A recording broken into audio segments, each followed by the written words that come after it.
Today is October 26, 2009. We are at the home of Ednamae Easton near Eldersburg. I'm Ann Horvath, and John Birchbeck is working the camera for us today. Ednamae, where were you born? I was born in Frederick City Hospital, but I was born and raised right here in Carroll County. Okay. What part of Carroll County did you live in as a small child? Sykesville. Did your parents live on a farm or? No. We had our own home on Calorama Road, and my father worked at Springfield. Ah. So it was close to his work, and so that's where I grew up. Okay. And your father's name? His name was Leonard Webb. Webb. Mm-hmm. And what kind of work did he do at Springfield? He was I guess you'd call him a manager at the powerhouse at Springfield. Oh. Uh-huh. They produced electric and steam heat for all those buildings, and that's where he worked. And your mother, did she work outside the home or? No, not when she was having my sister and me. You know, she just stayed home. But she met my father at Springfield because she was an LPN. Oh. And they got married, and then she stayed home. I see. And so you have a sister? I did. Uh-huh. Yeah, she's deceased. Yes. She was Okay, 5 years younger than me. There were 2 children. Mm-hmm. Okay. Yeah. And where did you start school? At Sykesville. Actually, the first and second, first and second grade, there is still a house on Central Avenue. Okay. That is where I started the school. Oh. Because the main school building on Main Street, the grades didn't start till the 3rd grade. Mm-hmm. So the first and second grade, we went to school there. All our food was brought in from the big school. Uh-huh. So it was close by. But... So then the 3rd grade, we were moved to the main building. Yeah. So did you graduate then from Sykesville? I went 11 years. We only had 11 years then, and Uh-huh. I graduated from there. Yes. And so you lived in Sykesville the entire time you were a Right. child? Yes. Mm-hmm. Do you remember, what did you do for fun when you were a child? That's what I had written in here. We used to play tag. We climbed trees. There really wasn't anything in the town at that time that like young people do today. They have places to go, malls and places like that, but we didn't. We made our own entertainment. I know you've been writing down some memories for your son, which is what you were referring to. What about, where did your mother get her groceries and things like that? Well, there were 2 stores in Sykesville. One was Harris Department Store on Main Street, and then there was Forsyth's grocery store. And she shopped both places. Yeah. And I can remember too, now thinking, thinking back she was in the Forsyth store. Uh-huh. And Mr. Forsyth, he happened to be a neighbor of ours too. He lived right down the hill. And he offered me a big banana. I mean, it was perfect. And my mother said she can have it if she says thank you. Uh-huh. And I wouldn't say thank you, so I didn't get the banana. Oh my goodness, how old were you? I was little. I don't remember exactly, how old I was, but I was little. But I can remember that. And so ever since then, I say thank you. But the groceries there was a long counter in Harris's department store, and all the groceries were up on the walls behind that. And Mr. Harris, he would, you have what your list was that you needed, and he would get it and set it over on the counter. And of course, they did tally that by hand, Sure. Or the cash registers then. And Harris's was a department store. Half of the store was groceries, and the other half was a department store. His sister, Miss Miss Margaret Harris, she ran the other half. It had ladies' items and things like that, and shoes and all. Yeah. Did your mother make your clothes? She did make some, but not. You bought some of it. Yes, what I had. I mean, we didn't have full and plenty, you know. Right. You Right. know. But my father, since he worked at Springfield, he was able to. We had ice boxes. He was able to bring ice home in big chunks, and he ate a lot of his meals there because it was Depression time. Right. So I was born in 1924, so you know it was Depression time.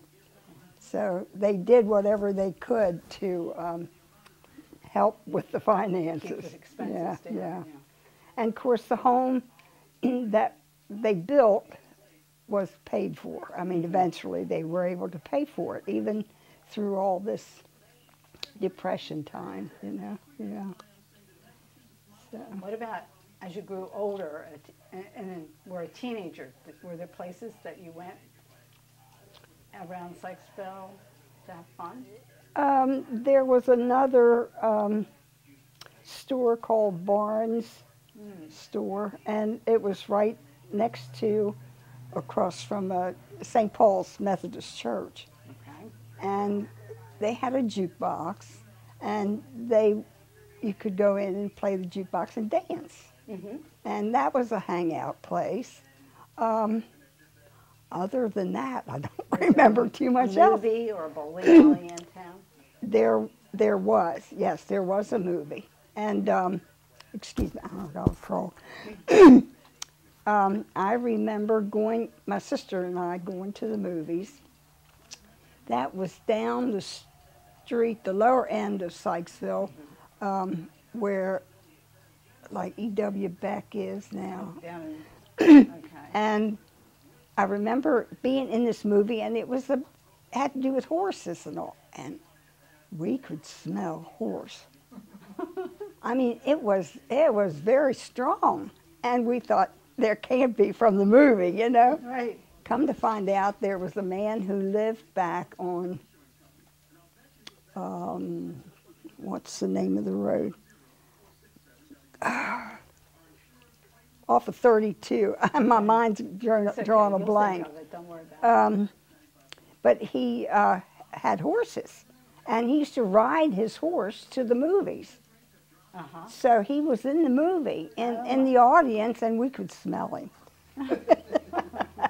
And that's something that, yeah. And then there was McDougal's drugstore, and that was a little bit of a hangout. And then there was a restaurant further up the street across from St. Paul's Methodist Church, and it was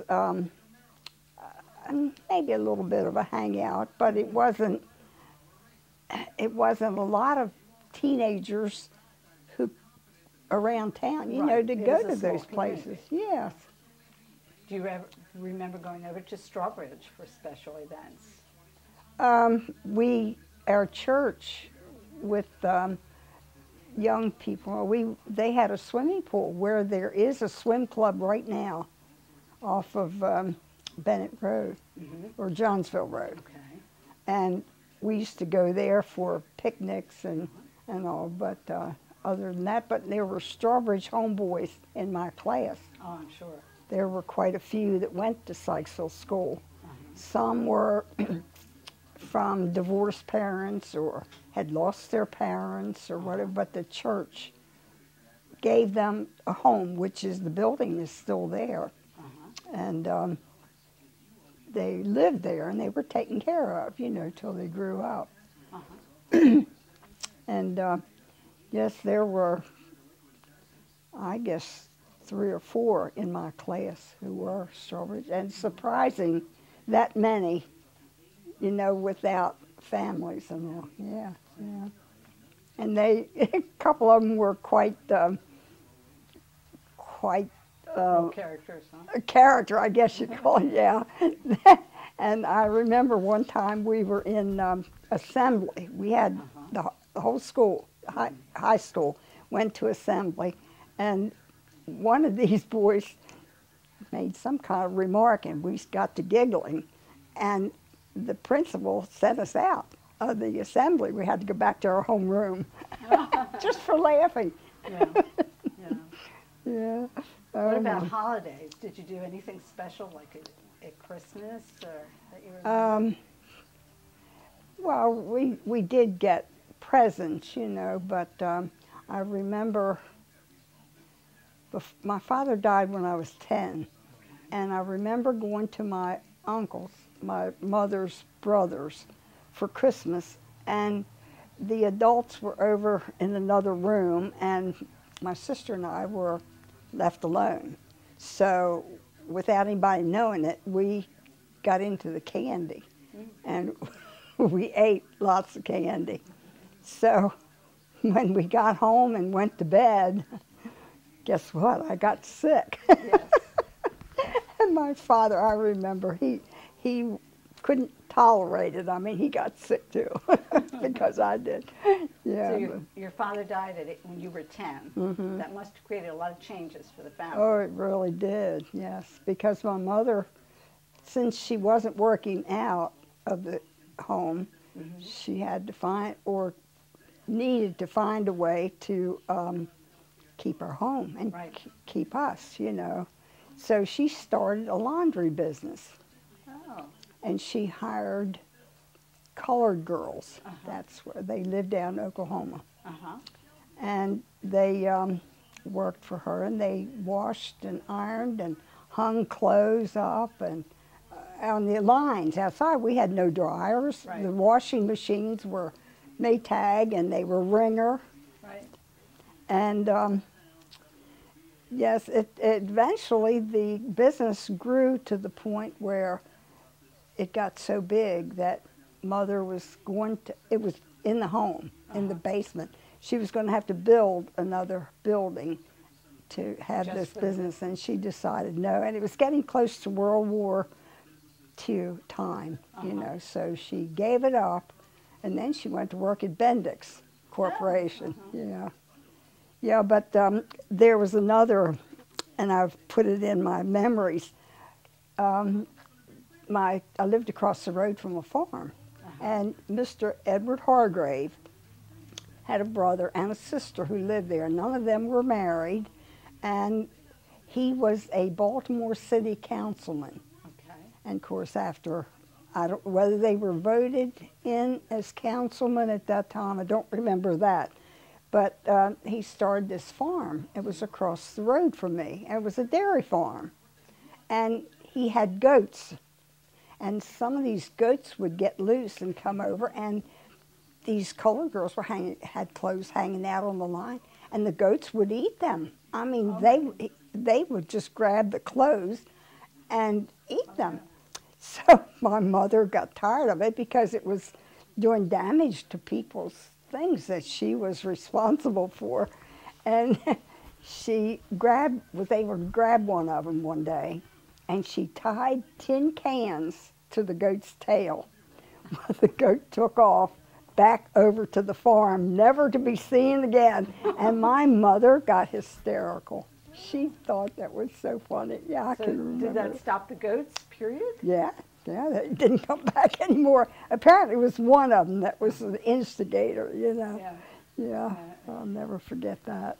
But Mr. Hargrave, he sold milk, and it wasn't pasteurized. Right. And, look at her kitty. She's trying to get in the bag. She's curious. So, anyhow, he had a horse and wagon that he would bottle this milk in glass bottles, and he would take it around to the neighbors. And there was a lady in Flourville, Mrs. Floor, I think her name was. She would make the most delicious fudge candy, where she'd give him some in a bag, brown paper bag, and he'd put it in his sweater pocket. by the time he got home, it was one big lob and full of grease and all. But he would, and he really wasn't all that clean, but he would come and stop at my house on the way back, and he would break pieces of this candy off it, dirty. And I mean, it was really, if you think about it, the people, health officials would absolutely take gas, you know, if they knew. Standards were a lot different. Oh, right? yes. And say the milk wasn't pasteurized. And you remember how the cream would come to the top? Oh, sure. Yes. It wasn't homogenized either. That's right. And Mother would get the cream and make butter. Mm-hmm. So she And did. yeah, and cook with it, you know. Yeah. Yeah. Did she have a garden? Oh, my, yes. Tell me a After little my bit about father that. died. Yes, well, he had a garden anyhow until he died, because he worked at the powerhouse. His feet would get so hot and burning from the steam and the what they had to work with and all. He would come home, and with his garden, he would take his shoes off to go out and work in the garden, because he said it felt so good, you know, it was cool. So yes, then when he died, then my mother continued to have a garden. And to say the one incident I have written in my memories, there was like 10 bushel baskets of string beans. We canned beans for days. That was unbelievable. And she had to get up, and of course the kerosene stove, you know, I mentioned, she had to put them in jars and put them in the boiler. Right. And put that on the stove, and it would take hours for it to come to a boil. Right. And then they had to boil so long. Well, then if the middle of the night it was due to come off of the stove, she'd have her alarm set and get up and take care of, you know, getting the jars out of the boiler and all. Yes. Oh, How about tomatoes? And we had tomatoes, and I don't remember whether she had corn. But I guess she did, because she used to make what she called soup mixture. Mm-hmm. There were lima beans and corn and string beans and Carrots, maybe? cabbage. Probably cabbage. Yes, and I mean, it was really pretty. And boy, in the winter time, when you'd open those quart jars of soup mixture and make soup, oh, it was so good. Did she do fruit? No, not really, no. I don't remember that she did fruit, no. We had an apple tree, but it was never taken care of. Yeah. So that Didn't the get apples, enough apples. the apples would fall, and but we would go out, they'd fall on the ground, you know, they would bruise when they fell, and we would pick the apples up and eat them. Mm-hmm. And the yellow jackets would be on them, and we'd just shoo the yellow jackets off, and they never stung us. Oh. Did you, in the wintertime, did you go sledding? Yes, because the farm had some hills, you know, and we would be able Sykesville has to a few go there. hills, too. Yeah, and yeah. And I remember, too, I don't know whether anybody's mentioned it, but from the railroad, from the B&O to Springfield, there were tracks, and Right. there is called a Dinky. dinky bridge over down at the bottom of this farm. And sometimes, you know, kids would go there and play around the dinky tracks. I don't know why it was called that, but that was what it was. Yeah. That's what it's called. But I remember, too, when we had moved, I got married and we had moved away, but then we moved back to my mother's. And I had 3 children by that time. And when it would snow, then they would go over and slide down these hills. And sometimes it would be a big snow, which doesn't seem to happen anymore, but then it would sleet, and then it would get this hard crust on top. And the kids were over at this farm and had slid down one of these hills. Well, the 2 older ones were able to get back up. Well, Gary, my youngest son, I don't remember how old he was, but he wasn't, you know, he wasn't a teenager. he couldn't get back up because it was so slippery. Uh-huh. He didn't break through, I And guess. the two came home, and I said, well, where's Gary? Oh, he's over there. He's all right. Well, I had to go try to get him, you know. Oh, my gosh. But that was funny, yes. And there was one of the hills, it was very, very high, and the kids used to go down to Resnick's furniture store in Sykesville and get cartons from the mattresses and big appliances, and they would get, in the fall, when the grass dried, Okay. they would take these cartons and sit on them and slide down this hill. Oh, yeah. I mean, it was like sliding in snow. Sure. It was that slippery. And my dear mother, she wanted to go one time to watch the kids, and she stepped on one of these cartons and it took off with her, and she scooped down the hill screaming her head off. Oh, that was funny. Yeah. We still laugh about that. Tell me about your first Christmas tree. Okay, that's in here. Well, since when I was born, Mother had to be in the hospital for 2 weeks. And to say that was 1924, at just before Christmas, when she came home from the hospital. And my father wasn't into decorating or getting a tree or anything like that. I guess it kept him busy too, working, and because since I was born in Frederick, I guess traveling back and forth. Sure. And they had a Rayo kerosene lamp, and I still have it. I have it down in my club room. And he hung a couple Christmas balls on it and some tinsel. And that was my first Christmas tree.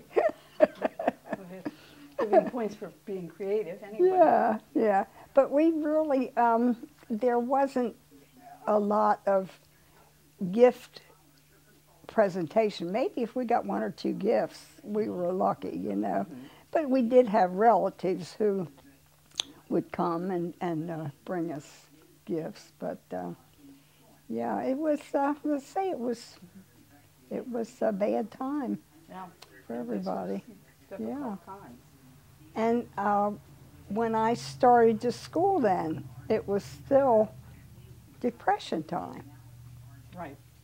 So it was a long time till really things started to look better, you know, and have a little more money in our pocket.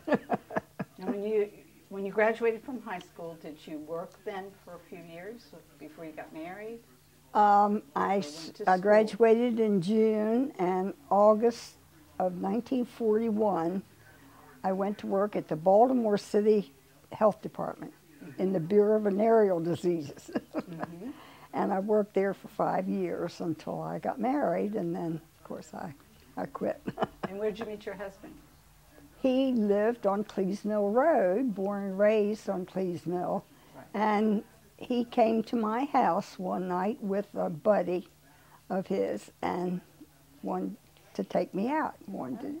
He asked me for a date. Of course, he asked my mother if it was okay. Uh-huh. That was the way things were done. So that was, we didn't marry then until 1946. So, uh-huh. Yeah, so of course he was in the service 2 years and overseas. Ah. And he was a Purple Heart veteran. Oh, so he was injured. Yeah, so when he got off the boat, he said I had the minister waiting for him. But I didn't. But we were married like 11 days later, so. So you did kind of have things ready, huh? Yeah. And so then where did you live after that then? Since he was from Cleves Mill Road. We lived with my in-laws on Liberty Road at Cleves Mill for about 6 months, and then we moved down on Oklahoma Road where Hobie Wolf used to live with that farm, and we lived there for probably 2 years. I don't remember exactly, but we farmed. You did farm. Mm-hmm. We raised crops, and we did have 1 cow for milk and to make butter. I used to make butter, And my husband wanted me to learn to milk this cow. And I said, if I do and get milk, I will not do it again. Because I knew if I learned how to do it, it would be my job. Right. So, but I did. I got milk, but that was it. I wouldn't milk. And I didn't. I was just kind of afraid of cows anyhow. You held him to the deal. Yeah. Did you learn to do other farm chores? Oh yes, I drove tractor, and of course he had bought an Army surplus truck that he used to haul vegetables and things to night market in Baltimore. Oh, okay. Yeah, they would work all day and then get these vegetables and things ready for market, and then go at nighttime to the market and sell the produce. And then we had some chickens, laying hens, and of course we got the eggs and all, you know, from that. But the house was so cold. There was no central heat. Right. And we had a kitchen that was like 18 by 24, and a cook stove in there that when you fired it up, I mean, you had to sit almost on it to feel feel any heat. And then we had a big, what did we call it? It was a kerosene stove, but it was a big stove. And that was in one room that we could close the doors, but our bedroom had no heat. And when it would snow, there was no storm windows on the windows. The snow would kind of sift through the window frames. And we'd wake up in the morning, it would be snow on in the your blankets. And that was cold. And I wasn't used to that because we did have a coal furnace at home and had been converted then to oil. So I wasn't used to that. And we were snowed in one time. There was a big snow. It had no snow plows at that time. And since we lived, you know where McDonald's is on Liberty Road? Right. Okay. McDonald's, Back there. Oklahoma and Liberty Road. Then Hobie Wolf's, the farm, Right, was behind there on the left. The neighbors, the men, all got together and shoveled the road out to Liberty Road. It took them a week. Oh my goodness. And of course, I think I had a half a dozen pair of socks on with shoes and boots and all to keep my feet warm, and it was just plain, it was cold. So when we were finally able, because the men would walk out to the store and bring back bread and milk and all, because nobody could get out, you know. And when we finally could get out, went to my mother and father-in-law's up on Liberty Road and got in the bathtub. Oh, it felt so good. Yeah, so we stayed there a couple of years, and then we moved up on Old Washington Road on a farm. My father-in-law had built a new house, so we moved there and farmed there, and we had 3,000 laying hens and had a big two-story building. You used to have to carry the feed and the water up to the second floor. Yes. So, yeah, that was Lenny, my oldest son, was born there. And then my daughter was born there. And then we moved then back to my mother's when Gary was born. So I was, I guess I was a farm girl. I mean, I drove tractor, and my husband, in the meantime, had gotten a job as a mail carrier at Sykesville Post Office when Lenny was born. And then he would drive Jeeps, and they weren't like the Jeeps of today. It had an aluminum top, no heat, and sometimes he'd get up on these cold mornings and the Jeep wouldn't start, so we'd have to get the tractor, and I would have to take the tractor and jump start this Jeep so he could go to work. Fun. You get all bundled up. Oh my, yes. Yes, I remember a lot. And we had the house was built on an old stone foundation, and for some reason or other, the windows were small. I mean, they weren't too high, but for some reason, the windows were not put back in, the glass. So I had to crate all these eggs, which was part of our income.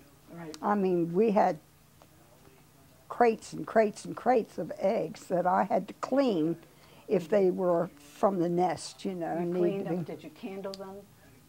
Or any, just clean them? No, we didn't candle them. Just, I think, I don't remember even sorting them according to size. But I would sit and clean these eggs, and I would sit like from here to the wall, and I would see little pebbles falling, and I'm thinking, what is that? What's going on? So I looked up, and there was a copperhead snake had gotten in there, was laying across the stone foundation, and I thought, I've heard that they can jump the length of their body. And I got up very slowly and backed away and ran outside. My father and my father-in-law and my husband were planting tomatoes. So it was in the summer or early summer? Well, you know, for night market. And I ran out and got their attention, and by the time we got back into the house, my husband got his rifle. He was going to shoot the snake. What was gone? Because it had climbed, you know, crawled back out this window. So then we went outside, and sure enough, he could see it crawling away. And he's trying to shoot it. Well, he had no shell in the gun. So the snake got away. Never, excuse me, never saw it again. No, but there were copperheads there at the farm. Yeah. Yes, and of course the roads weren't paved.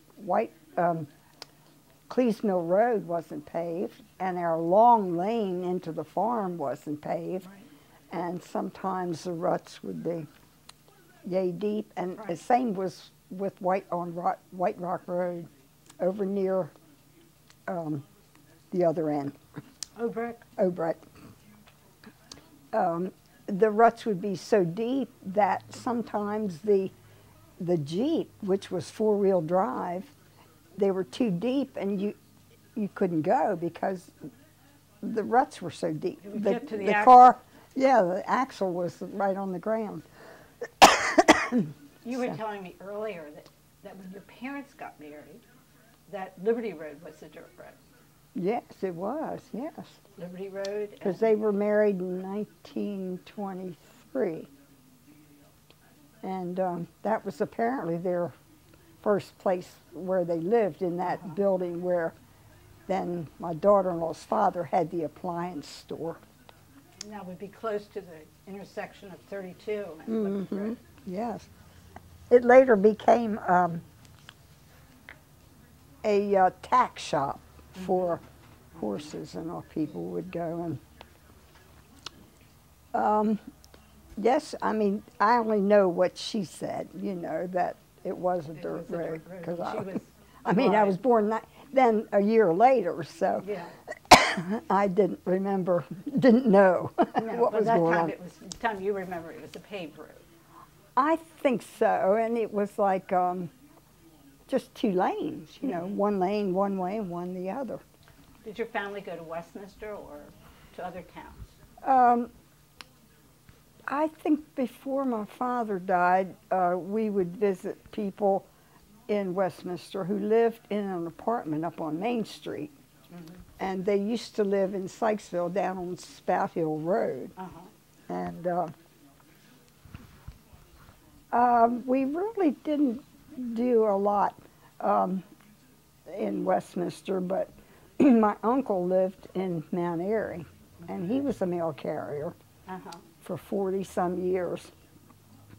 And we were back and forth. I mean, we were close. You would visit there sometimes. we'd go for dinner, and they lived on a hill in Mount Airy, and my cousin and my sister and I would slide down this bank, and of course got full of grass staying and all. Yeah, we had a lot of fun there. And on the way to Mount Airy, my father would ask me, "Do you know how to go? You know what I should do next?" I could not ever remember how to get to Mount Airy. Did he take the back roads? Well, probably they were all back roads at that time. Well, opposed to going up Liberty Road to Taylorsville, there are a lot of little roads that you could take. Yes, he went up Old Frederick Road to Ridgeville. Okay. And then into Mount Airy. And my father's cousin lived on Old Frederick Road before you get to Ridgeville. And I remember visiting there too. Yeah. Do you remember visiting your in-laws, your husband's family, on Case Mill Road? My grandfather, Cleese Mill Road. my father's father died a month after I was born. So I never knew him, but they had a farm over in Howard County near Cooksville. Oh, okay. And my grandmother then sold the farm, and she went to live with my father's sister. And they lived in Baltimore for a good while, and then my aunt bought a place in Washington, and my grandmother went to live with her. But other than my uncle, my father's brother in Mount Airy, we really didn't have How about your that husband's much. family? Do you remember visiting on Cleese Mill Road? Oh, sure. Tell me a little bit about that house. That house is still standing? You remember where Jim Perman lived? Yeah. Yeah, well, that was their That home. was the farm, yeah. right? That was the What, farm. maybe a mile back Cleese Mill Road, roughly? Probably, maybe just a little bit more, yes. Not much. But it was a real pretty farm then when my father-in-law bought it. He had paid $700 for this whole farm. Oh, wow. Yeah. And yes, I remember, visiting there. Of course, I was dating, Yes. my husband. And the trees were lined on each side of the driveway, pine trees. And they were small. They weren't very big. But then, of course, now it's all overgrown. The trees are so big. But it's a stone and frame house. Mhm, And yes. Pretty early house. Oh, yes, it was. And at one time, there was no electricity. Well, then they did get electricity, and the telephone was a community phone.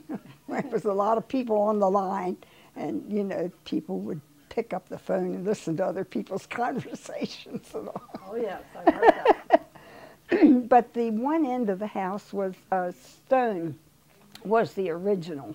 The frame part was added on later. And whenever there would be a storm, electrical storm, they would go to this stone end. For some reason or other, it was safer there than at the frame end of the house. Apparently it wasn't grounded.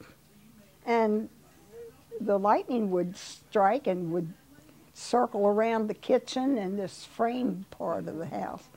But my mother-in-law had summer boarders from the city. They would come to their farm. It was their vacation. And they would come there and stay. And my mother-in-law, of course, had a cook stove. She cooked 3 meals a day. She made and canned. She worked out in the fields with my father-in-law. And they were hard-working people. I mean, just salt of the earth. And she would have to wash all the bed linens and all by hand. It must have been a horrible time, actually, but I guess they were happy. Well, it gave them a little bit of extra income, I guess. But Well, I guess, like a lot of work. yeah. And they had one lady who was a survivor of the Titanic. Really? Yeah, Mrs. Perrine, I think that was the way they pronounced her name. Yes. You remember some special events in your life too. Amelia Earhart.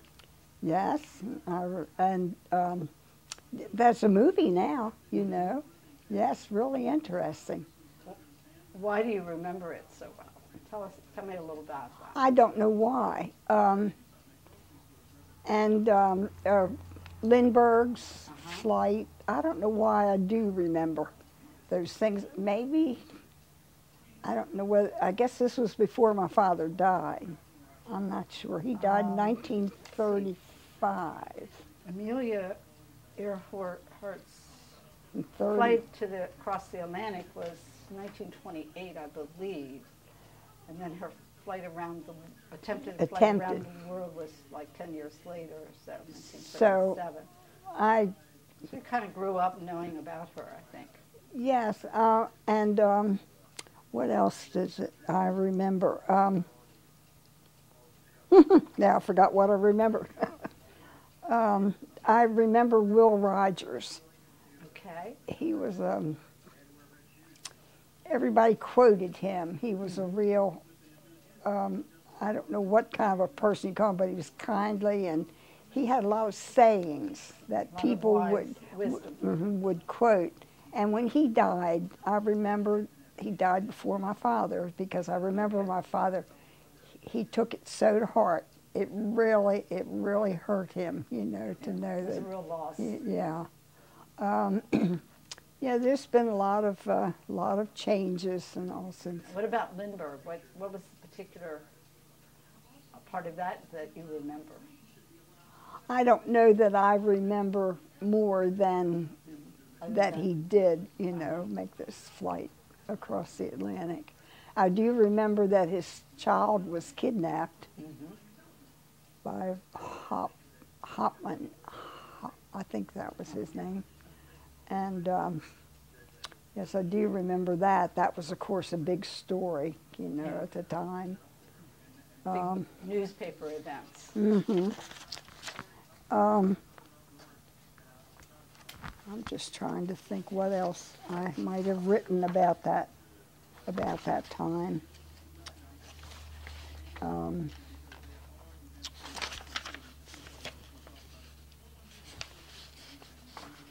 Sounds like you read the paper and stayed very abreast of current events. Well, I don't know whether I did or whether mostly heard talk, you know. Heard people talking about yes, it. Yeah, here's Lindbergh, first person to fly his plane, Spirit of St. Louis, across the Atlantic. Of course, World War II started in 1941 with the bombing of Pearl Harbor. Do you remember that day? Oh, do I? My husband and I were going up Bartholomew Road. I don't know where we were going, but we kept hearing all these radio reports of this bombing, and it was just so unbelievable. You know, it was hard to believe. Yes. So you remember exactly where you were? Exactly. Oh, yes, yes. And, of course, that ended in 1945 against the Japanese and Nazi in Germany. The atomic bomb. And I remember hearing about that. Sure. That was an unbelievable occurrence, you know. Even you couldn't help but think about the Japanese, even though they were our enemy. The fact that all these people, yes, innocent. But let me see. The astronauts landed on the moon.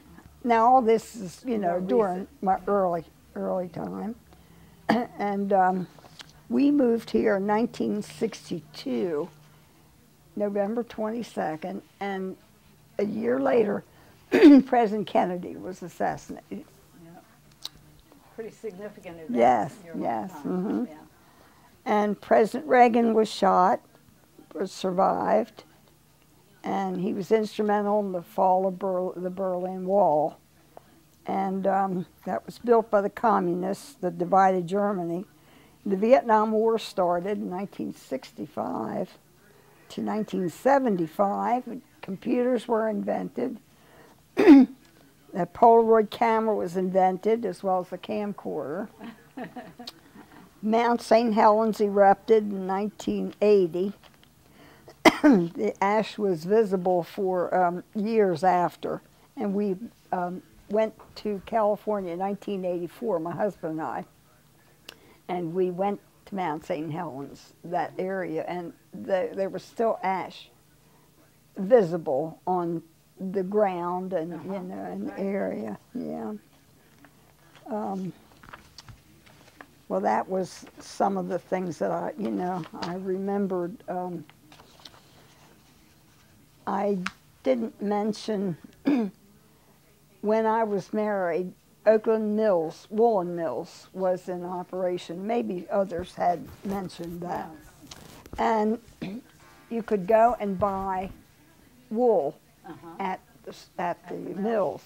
And my husband did carry mail there for a long time. But I got material to have my honeymoon suit made by Mrs. Chipley in Sykesville, whose son I went all the way through school with. And it was a gray wool with little specks of color through it, and wore that on my honeymoon. And consequently, through the years, I wore out the skirt, but I never wore the jacket very much. So it was in the wardrobe, and I thought, you know, I can't throw it away because it was lined. It had bound buttonholes, and it was really pretty. So I gave it to a friend of mine who I worked. She was a supervisor at the Carroll County Board of Education, where I was working at that time. And I said, do with it whatever you want. So unbeknownst to me, she took the jacket and sent to a lady in New York. Her name was Ann Grett, and had a teddy bear made for me. And I'll show it to you. Eventually I'll get that and show it to you. So she brought this teddy bear in to work, and it was in a brown paper bag. She handed it to me. She said, this is for you.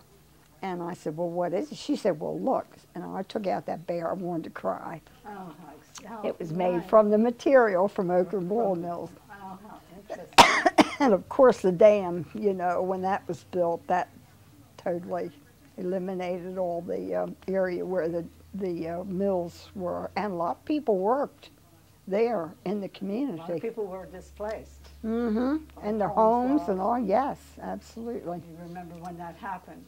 Yes. Were there other communities nearby that were lost too? It was mostly in the area of the mills and the people who lived in the homes surrounding that. Yeah. Do you remember Lucky Duck Inn? Vaguely, but I really. It was down under Liberty Road, where just but before you go into Baltimore right, County, it was at the near the bridge. Yes. There was a bridge on Liberty Road before the dam. Right. But no, I really don't remember too much about that.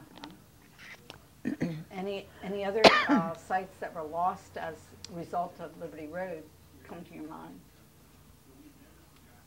Well, there really wasn't a lot of businesses and all up Liberty Road, because that developed later, you know, like after the World War II. Even Route 40.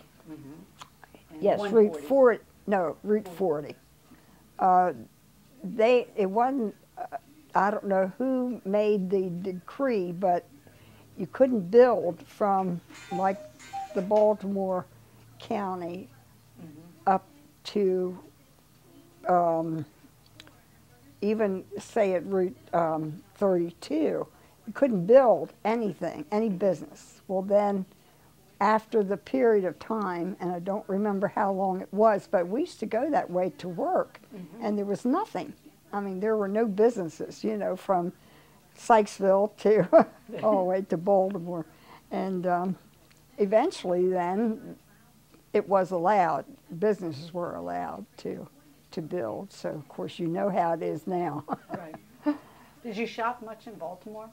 Oh, over the mostly, years? mostly, yes. Because we didn't have malls. And like Harris's department store, I mean, it was very small. Right. And, oh yes, because I worked at the health department, Right. it was right downtown Baltimore, right across from City Hall. Oh. Okay. So we used to walk on our lunch hour from there up to Lexington Market, which was a mile. And we walked it in our high heel shoes. Yeah, and we'd get lunch on the way, and we had an hour for lunch, so. Do you remember getting anything special for lunch? Was it open air market kind of? Well, we didn't necessarily eat at the market, but I guess we'd go maybe buy candy or whatever. I don't remember exactly. How about the department stores? Did you shop in those department stores downtown? Sure. There was Hoschel Cone and Hutzler's and May Company and Heck Company. And of course, some of them were still in business, but I think Heck Company's been taken over by Macy's now. Yeah, I think you're right. Oh, sure. That was the only place to shop. Did you ever go back and forth to Baltimore by train? No, No? no. Always by automobile? Or When I first went to work, the man who owned the restaurant in Eldersburg, right on the corner where the liquor store was, it's gone. The corner. Yeah, right. He had one leg. He had been injured as a young man, and he used to drive us. He was our taxi to work, to Baltimore. Oh. He would take 6 of us, Uh-huh. or was it 5? And he was 6 in this car to Baltimore, and then he'd come home, and then time come to pick us up, he'd come back again. Oh my God. So gas was probably 19 cents a gallon, it wasn't. Right. But when I first started to work, for some reason or other, we would have to meet at a designated place. And for some reason or other, I wasn't there on time. And apparently he left without me. Well, I hadn't even gotten a paycheck, the first paycheck. And I had to go to Reed's drugstore at Howard and Lexington Street because an old girlfriend of my boyfriend's then, wasn't married, worked there. And I borrowed a quarter from her to call home, get my mother to come to get me. Oh my. Oh my, good old days. Yeah, that was, those days, it was really a time during the war. I think I started, my salary was like $900 a year, and that was to say 41. Then I started in August, and then the war started in December.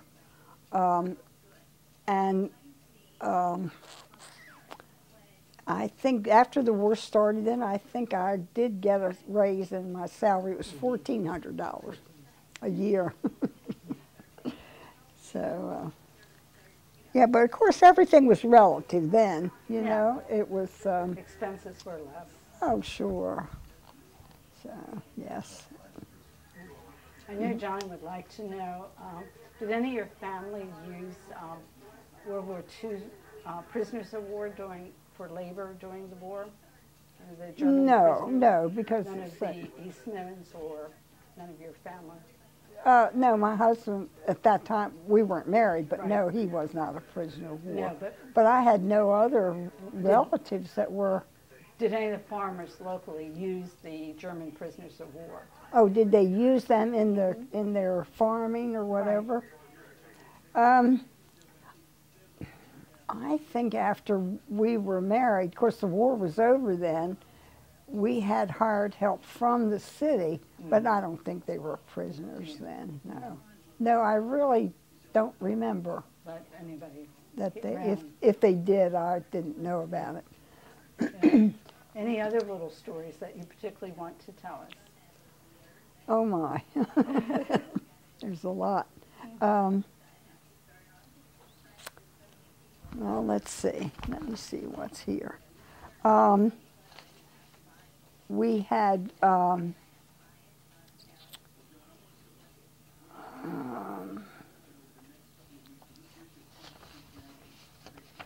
we have some Halloween activities in town.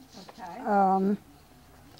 And I remember taking my youngest son, who probably wasn't more than 4, maybe, dressed him in his sister's clothes, dress, pantyhose, earrings, put makeup on him and all, and he got the prize for the prettiest girl. Well, when they took him up on the stage to give him $5 is what he won. And the man said, you know, you got the prize for the prettiest girl. He says, I'm not a girl, I'm a boy. Oh my goodness. And he was insulted. Oh my. Let's see. Now my sister, let's say, was 5 years younger than me, and she died in 1984. Uh-huh. She was only 54 then. I really did not know my mother's mother because she died when my mother was only 17. Okay. And my mother was married 3 times. She married a man who was, she was born and raised in Marysville. Okay. And she married a young man who lived in Marysville, but he was in World War II. He was gassed as a soldier and came home, and they were married. And they were married, excuse me, they were married 9 months when he died from lung injuries because of being gassed. Wow. So then's when she went to work at Springfield as an LPN and met my father there. And they were married, and they were married 12 years. When he died was pleurisy. He was only 37, and then she was a widow for a good many years, and then she married the man who had the restaurant in Eldersburg, Oh, okay. his brother. Uh-huh. Married his brother. So they were married like 5 years, I guess, when he died with emphysema. Oh my So all 3 of them died with lung. Some kind of lung problem. Yeah. Yeah. Yes.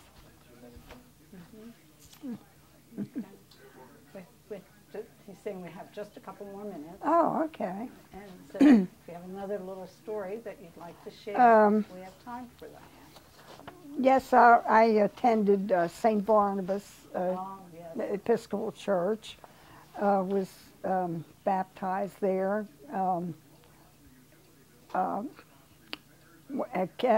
Went to catechism class. Was married there. Had 3 children, and all 3 children were baptized there. And it's been, you know, a part of my life. Not so much recently, but it was as, you know, growing up. Growing up, yeah. My sister was baptized there. I was confirmed at the age of 12. And Lenny, my oldest son, whose birthday is today, he was an acolyte in the church, and he became an Eagle Scout. And he is an Eagle Scout, always. Always an Eagle Yes, Scout, always. yes. And all 3 of my children went to into the Navy out of high school. Oh, Then he was on aircraft carrier, and my youngest son Gary was in submarine service. oh, interesting. And Paula, of course, I had told you she was in the Navy and then the Marine Corps.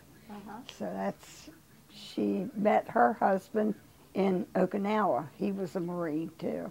So when they came home, they were married. They have How 2 many grandchildren children, do you have? 2 children, 2 daughters. Uh-huh. I have 4 great-grandchildren. Ah, And Lenny only had the 1 daughter, And of course, she has two children. So,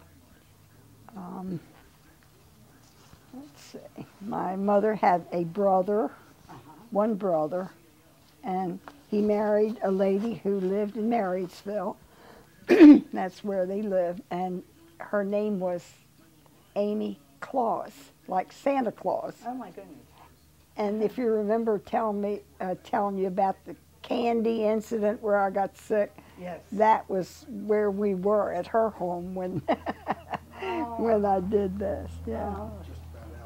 Okay, well, we're going to close. And Okay. Thank you very much, Ednamae. That was delightful. Well, it made me remember a lot of Remember, things. well, it's fun to hear those memories.